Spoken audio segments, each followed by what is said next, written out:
제가 목회를 하면서 가장 중요하게 생각하는 부분이 있다면 바로 가정생활에 대한 부분입니다. 저도 가정을 늘 생각하고 좋은 가정을 만들기 위해 애를 쓰려고 합니다. 왜냐하면 건강한 가정 안에서 건강한 신앙생활이 이루어지기 때문입니다. 지난 시간에는 특별히 남자와 여자, 부부 간의 아름다운 관계에 대한 말씀을 나눴습니다. 그리고 오늘의 말씀은 부모와 자녀에 관한 말씀입니다. 우리가 잘 알고 있는 풍습 가운데 고려장이라는 풍습이 있습니다. 부모님의 나이가 70이 되면 늙은 부모님을 산에다 내버려 두는 풍습입니다. 그런데 사실 최근 역사학자들 사이에서는 이 고려시대에 고려장이 없었다는 주장이 제기되고 있습니다. 어떤 문헌에서도 고려장에 대한 기록을 찾아볼 수가 없는 겁니다. 이 고려장이라는 말이 처음 나온 것은 19세기 말에 윌리엄 그리피스라는 미국의 동양학자에 의해서 처음으로 등장하게 됩니다. 그는 일본에서 선교사 활동을 했었는데 한 번도 조선 땅을 가보지 못했으면서 거기에 살고 있는 일본 사람들에게 전해 들은 이야기만을 바탕으로 이야기를 적은 겁니다. 그러다 보니까 왜곡된 시각을 가지고 잘못된 정보를 적게 된 겁니다. 그런데 그 이후로 고려장에 대한 이야기가 등장하기 시작합니다. 특히 우리가 잘 알고 있는 이야기 하나가 있습니다. 한 아들이 고려장을 치르기 위해 나이든 어머니를 지게에 지고 산으로 올라가려고 했습니다. 그러자 자신의 어린 아들이 굳이 따라가겠다는 겁니다. 어머니를 깊은 산에 내려놓고 내오는데 어린 아들이 그 어머니를 졌던 지게를 따라지고 내려오는 겁니다. 그래서 왜 그러냐고 물어봤더니 나중에 아버지가 늙으시면 그대로 쓰려고 가져갑니다 라고 한 겁니다. 그래서 자신의 잘못했다는 것을 깨닫고 어머니를 모셨다는 이야기입니다. 그런데 사실 이 이야기는 중국의 효자전에 실린 원곡 이야기입니다. 그 원곡 이야기에서는 이 이야기가 수레가 등장하는데 우리나라로 넘어오면서 지게로 변한 겁니다. 이 고려장은 일본에 의해서 중국 전설을 우리나라 것처럼 둔갑시킨 거죠. 그 일제시절에 우리 민족의 자부심을 떨어뜨리고 열등감을 주기 위해서 고려장이란 악습이 있었다고 퍼뜨린 겁니다. 특히 일본은 이 고려장을 우리나라의 무덤을 도굴하기 위한 꼼수로 사용했습니다. 그 일본은 우리나라의 순장 풍습을 잘 알고 있었습니다. 그래서 무덤 속에 있는 물건들을 강탈하려면 그 무덤을 파야 되는데 우리나라 사람들이 조상에 대해서 끔찍하게 생각했기 때문에 그것이 여간 쉽지가 않았습니다. 그래서 이렇게 말한 겁니다. 너희 나라에는 고려장이라는 악습이 있었다. 여기 묻힌 사람은 바로 자기 부모를 생매장한 놈이야. 그러니까 이 무덤은 파헤쳐도 괜찮다라고 한 겁니다. 그런데 이것이 시간이 지나서 우리나라의 역사 속의 풍습인 것처럼 인식되고 있는 겁니다. 이런 이야기를 들을 때마다 일제시대의 잘못된 역사를 빨리 고쳐야겠다는 생각이 듭니다. 하지만 일본이 이런 수법을 통해서 우리나라의 효사상을 무너뜨리고 민족의 자존심을 무너뜨리려고 했지만 크게 성공을 거두지는 못했습니다. 왜냐하면 우리나라는 예로부터 유교적인 문화 속에서 효를 가장 중요한 가치로 여겼기 때문입니다. 그리고 지금도 마찬가지입니다. 부모님께 효도하는 것은 너무나도 당연한 겁니다. 그래서 오늘의 말씀을 이전부터 들어왔던 사회적인 문화 속에서 유교적인 말씀으로 치부해버리는 경향이 있습니다. 너무 식상한 겁니다. 늘 들어왔던 이야기. 하지만 오늘 성경에서 말씀하는 것은 단순하게 유교적인 의미로서의 효를 말하는 것이 아닙니다. 우리는 하나님이 말씀하시는 부모와 자녀의 관계에 대해서 생각해 봐야 됩니다. 특별히 오늘 주목해야 될 것은 성경은 부모와 자녀의 관계를 어떻게 말하고 있는지, 그리고 오늘 이 말씀을 우리 삶에 어떻게 적용할 수 있을지에 대해서 생각해 보려고 합니다. 먼저 우리 4절 말씀을 같이 한번 읽어보도록 하겠습니다.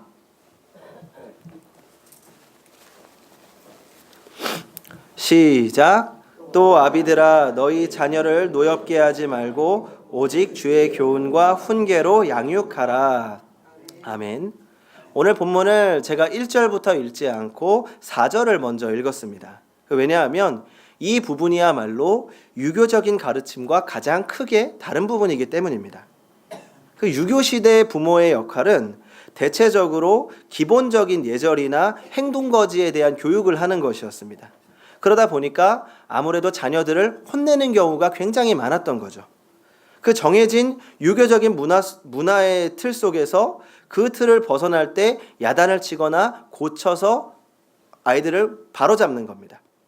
그래서 부모님의 권한이 굉장히 강했고 수직적이었고 위에서 아래로 내려오는 교육이었고 자녀들의 입장을 별로 고려하지 않았습니다.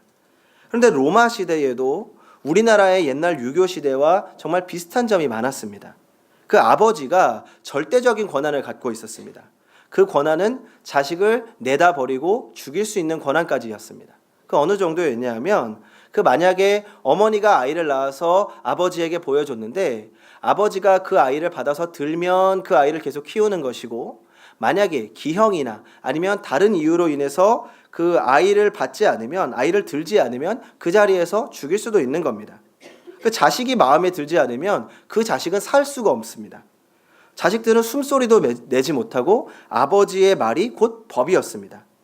이제 그래서 그 세대 가운데 이러한 풍습 때문에 이러한 사회적인 분위기 때문에 그 수많은 자녀들이 아버지의 만행으로 인해서 아버지의 폭력 때문에 마음의 상처가 굉장히 많았습니다. 그래서 하나님은 그리스도인들에게 세상의 풍습을 넘어선 명령을 하시는 겁니다. 아비들아, 너희들에게 그렇게 큰 권한이 주어졌다고 해서 자녀들의 마음에 상처를 주고 자녀들의 마음을 노엽게 하지 말거라 라고 하는 겁니다. 바울이 이 이야기를 했을 때 당시 아버지들에게 있어서는 굉장히 충격적이었을 겁니다. 그동안 너무나도 당연하게 아버지로서의 권리를 행사했습니다. 일방적이었습니다. 자녀들의 말을 듣지 않았습니다. 그런데 지금 성경은 자녀들의 감정에 대해서 말하고 있는 겁니다. 자녀들의 감정을 이해해야 되고 그들의 마음을 화나게 해서는 안 된다는 것입니다. 사실 오늘날에도 아버지나 어머니의 억압적인 교육으로 인해서 마음의 상처를 입은 자녀들이 굉장히 많습니다. 제가 청소년 친구들과 이야기하다 보면 부모님에 대한 상처가 굉장히 많습니다. 단순하게 아버지를 미워하는 정도가 아니라 정말 치밀어 오르는 분노를 가진 친구들이 굉장히 많다는 겁니다. 조금만 더 깊이 이야기를 나누다 보면 아버지를 죽이고 싶다라고 생각하는 친구들도 굉장히 많습니다. 그런데 문제는 부모님들이 아이들의 그러한 감정을 대할 때 단순하게 사춘기 시절에 넘어가는 감정 정도로 치부해버린다는 게 문제인 겁니다. 그렇다면 오늘 우리가 생각해 보아야 될 것은 어떻게 하면 자녀들의 마음을 화나지 않게 하고 또 마음으로부터 친밀한 관계를 맺을 수 있을까요? 제가 지난 어린이 주일 시간이었던 걸로 기억하는데 그때 자녀들을 화나게 하는 30가지에 대해서 말씀드린 적이 있습니다.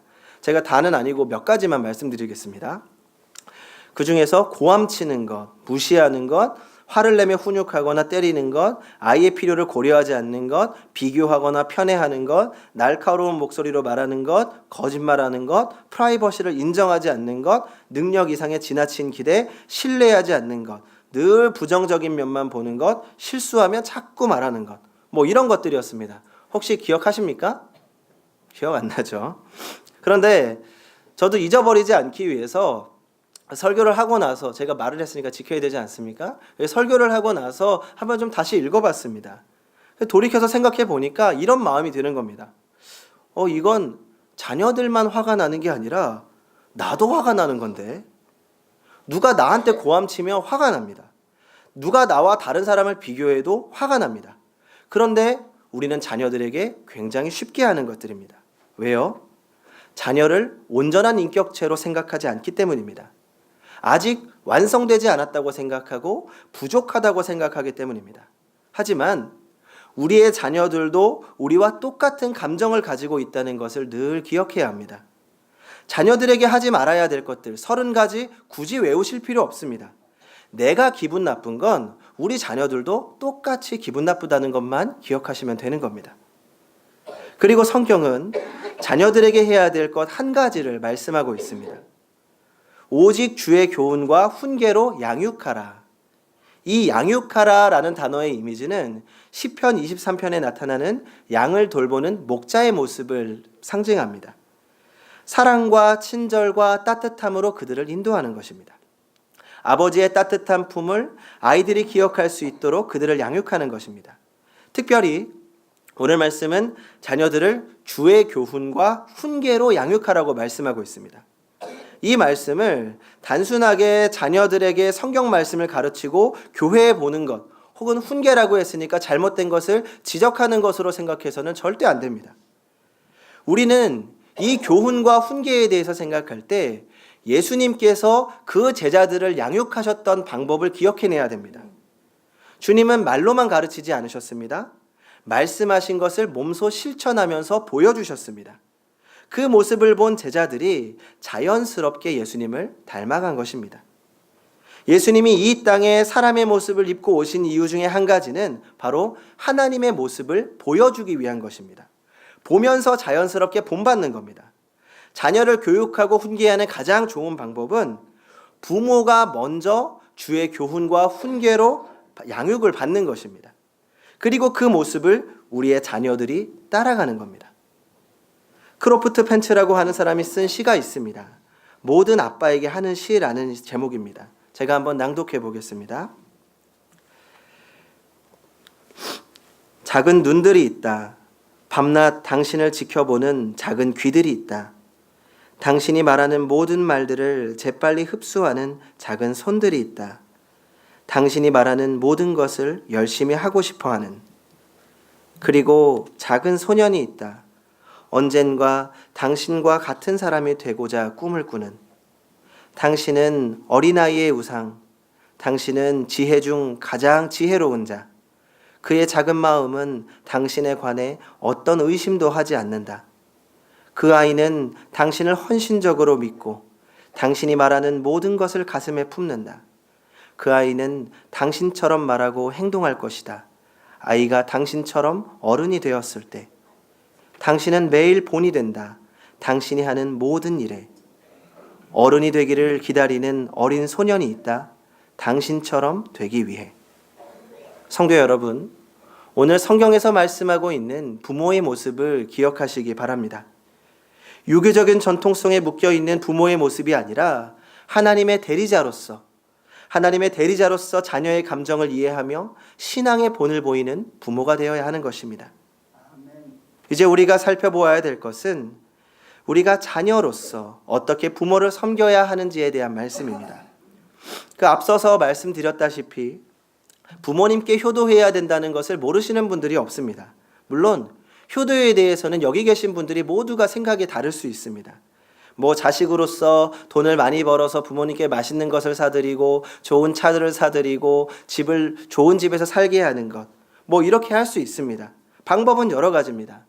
하지만 전 효도란 그 근본적인 자세를 생각해 본다면 어떤 것을 하든지 간에 부모의 마음을 기쁘게 하는 것이라고 생각합니다.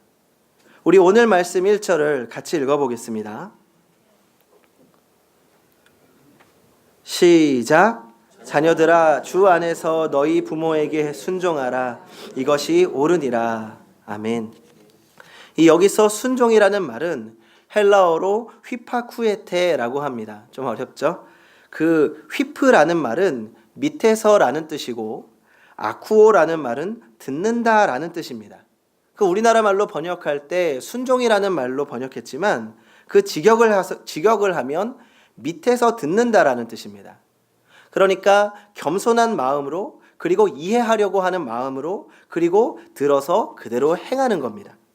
이것이 오늘 성경에서 말씀하는 순종의 의미입니다. 무조건 순종이 아니라 듣는 것입니다. 어릴 적에 아버지가 저는 참 크고 대단하다고 생각했습니다. 그 어린 시절 아버지를 바라보면 무엇이든지 할 수 있는 슈퍼맨이었습니다. 제가 원하는 것은 무엇이든지 하려고 하셨고, 그리고 제가 물어보는 것은 무엇이든지 다 알고 계셨습니다. 특히 제가 좋아하던 장난감을 사가지고 오실 때면 그때만큼 아버지가 커 보일 수가 없습니다. 아직도 기억나는 것이 있다면 제가 꼭 갖고 싶었던 컴퓨터 게임이 있었는데 당시에는 용산 전자상가에서 그런 것을 많이 팔았습니다. 그래서 그 아들이 갖고 싶다고 빨리 가지고 오다가 서둘러서 가져오다가 차 사고 났던 게 참 인상이 깊습니다. 그런데 어느 순간부터 아버지가 작아 보이기 시작했습니다. 그 아버지의 키가 원래 좀 작으신데 어느 순간 제가 아버지보다 커진 겁니다. 힘도 제가 더 세졌습니다. 아는 것도 많아졌습니다. 그러다 보니까 자연스럽게 아버지의 이야기에 귀를 기울이지 않게 되는 겁니다. 내가 더 많이 알고 있다고 생각했습니다.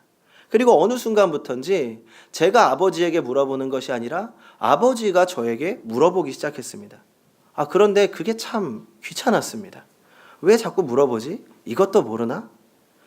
근데 한 달 전쯤에 제 핸드폰이 고장이 나서 핸드폰 수리점을 찾아가게 됐습니다. 별것 아니었고 카메라가 고장난 겁니다. 요즘 저에게 있어서 가장 큰 기쁨이 있다면 카메라로 윤희가 웃을 때 놓치지 않고 찍어두는 겁니다. 그런데 그게 안 되니까 빨리 고치려고 찾아갔습니다. 도착해서 상담을 받고 있는데 뭔가 이상한 기운이 느껴지는 겁니다. 그래서 제가 뒤를 한번 돌아보았더니 많이 보시던 분이 앉아 계셨습니다. 바로 아버지였습니다. 신촌에 있는 수리센터였는데 아버지를 거기서 만난 겁니다. 제가 깜짝 놀라서 아빠 하고 불렀습니다. 그 아버지도 제가 있으니까 우리 아들이 왜 여기 있지? 놀라셨습니다. 그래서 이제 어떻게 오신 거냐고 물어봤더니 이제 핸드폰 배터리가 다 닳아서 교체하면 얼마가 드는지 알아보러 오셨다는 겁니다.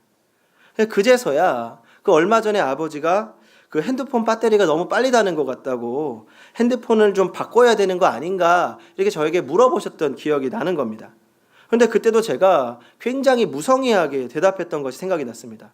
아빠, 원래 핸드폰이 시간이 지나면 다 그래. 아빠 또 그냥 핸드폰 바꾸고 싶어서 그러는 거지. 그냥 써.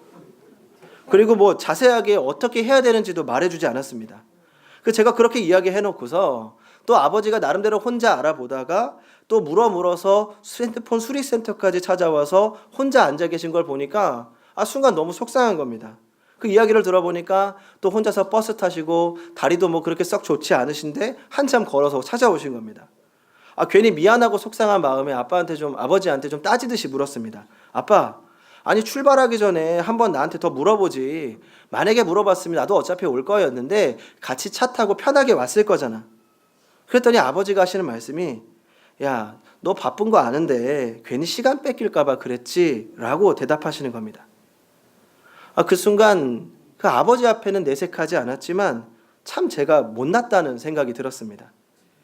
내가 평소에 아버지가 물어보는 것에 대해서 잘 대답해주지 않았고 늘 바쁜 척했고 또 아버지가 하시는 말씀에 귀를 기울이지 않았기 때문이라는 생각이 든 겁니다. 그리고 그 와중에도 또 잠깐이나마 아들의 시간을 빼앗는 것을 걱정하신다는 생각에 참 죄송했습니다. 그때 그런 생각이 들었습니다. 그냥 아버지가 하시는 말씀 들어드리고 또 모르는 건 물어보실 때 내가 아는 대로 최선을 다해서 대답하는 것만으로도 효대일 텐데 참 내가 못난 아들이구나 하는 생각이 든 겁니다. 성도 여러분, 오늘 성경에서 말씀하고 있는 효는 어려운 것이 아닙니다. 먼저 순종은 부모님의 말씀을 듣는 것에서부터 시작해야 합니다. 겸손하게 부모님의 말씀을 들어드리고 그리고 자식으로서 할 수 있는 도리를 다하며 그 말씀에 순종하는 것이 바로 효의 시작입니다. 그리고 2절을 같이 읽어보겠습니다. 시작. 내 아버지와 어머니를 공경하라. 이것은 약속이 있는 첫 계명이니. 여기서 공경하라라는 단어는 헬라어로 티마입니다. 영어로는 honor이라고 합니다. 사실 공경하다라는 말이 우리에게는 조금 추상적이고 불분명한 단어로 들리게 됩니다. 그래서 저는 오늘 이 말을 이렇게 생각하면 좋을 것 같다고 생각합니다. 내 아버지와 어머니를 자랑스럽게 여겨라. 이것이 부모의 마음을 기쁘게 하는 가장 큰 효라는 것입니다. 우리 잠깐 영상을 하나 같이 보도록 하겠습니다.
총선이 아빠 김용봉, 난 신왕철 아빠 신현기.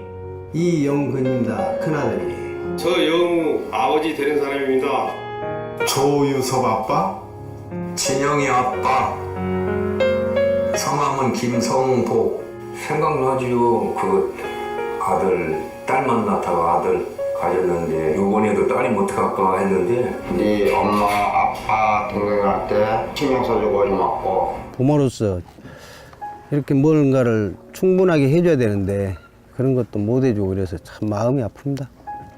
아들이라는 것은 어느 누가 바꿀 수도 없는 것이고 크게 뭐 도와주지도 못했고 했는데 그들이 알아서 잘 커가지고. 계속 부족한 게 부모 마음 아닐까요? 죽는 순간까지. 그런 제가 그런 마음으로 살고 있어요. 계속 부족한 거예요. 너무 엄하게 했던 게 그게 좀 미안하다. 미안해요.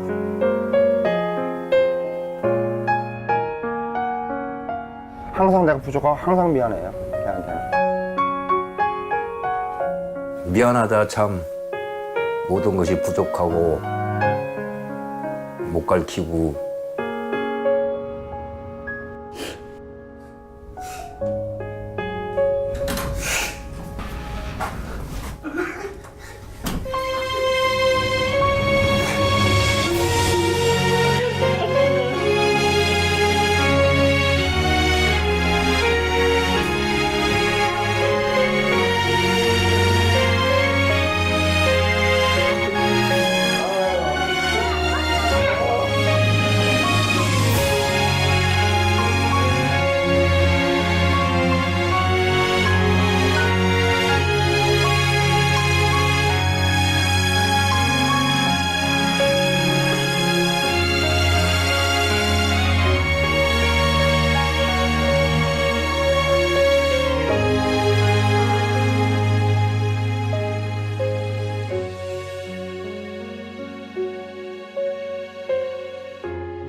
부모님의 마음은 늘 자식에게 미안한 마음뿐이라는 것입니다. 더 잘해주지 못해서 미안하고 더 자랑스러운 부모가 되지 못해서 미안하고 마지막 순간까지 부족한 마음뿐인 겁니다. 아무리 주어도 늘 부족한 것이 부모의 마음이고 우리의 아버지 되시는 하나님의 마음입니다. 부모님들의 소망이 있다면 자식들에게 자랑스러운 부모님이 되는 것입니다. 저도 이제 막 걸음마를 떼는 윤희를 보면 사랑하는 마음과 함께 걱정이 앞서기도 합니다. 최고의 아빠가 되고 싶지만 어디 그게 쉽겠습니까? 늘 부족한 마음뿐입니다. 하지만 그래도 윤희가 말을 시작하면 가장 듣고 싶은 말이 있다면 아빠가 최고야 라는 말입니다. 상상하는 것만으로도 기분이 좋습니다. 부모를 자랑스럽게 여기는 자녀를 둔 것이야말로 부모로서의 최고의 기쁨이 아니겠습니까? 그리고 우리의 아버지 되시는 하나님을 최고로 여기고 하나님을 자랑스럽고 영광스럽게 여길 때 하나님의 아버지의 마음도 기쁨으로 넘치는 것입니다. 성도 여러분, 우리는 모두 자녀이면서 부모이고 또 부모가 되어갈 사람들입니다. 지금 나는 부모의 마음을 기쁘게 하는 자녀인지 하나님의 대리자로서 자녀를 대하고 있는지 생각해 보아야 합니다. 그리고 주님의 마음으로 아름다운 가정을 만들어 나가는 성도님들이 되시기 바랍니다. 기도하겠습니다. 아버지 하나님, 사랑하는 부모님을 주시고 또 사랑하는 자녀들을 주심을 너무나도 감사드립니다. 주님이 허락하신 가장 아름다운 관계 속에서 하나님의 사랑을 배우며 실천할 수 있도록 도와주시옵소서. 주님이 허락하신 부모님의 말씀을 겸손하게 듣고 순종하며 자랑스럽게 여기는 자녀가 되게 하시고 또 부모로서는 하나님의 대리자로서 욕심 부리지 아니하며 참된 사랑과 주의 교훈을 전하게 하여 주시옵소서. 그렇게 주님의 사랑으로 우리의 가정을 이루어가게 하여 주시옵소서. 예수님의 이름으로 기도합니다. 아멘.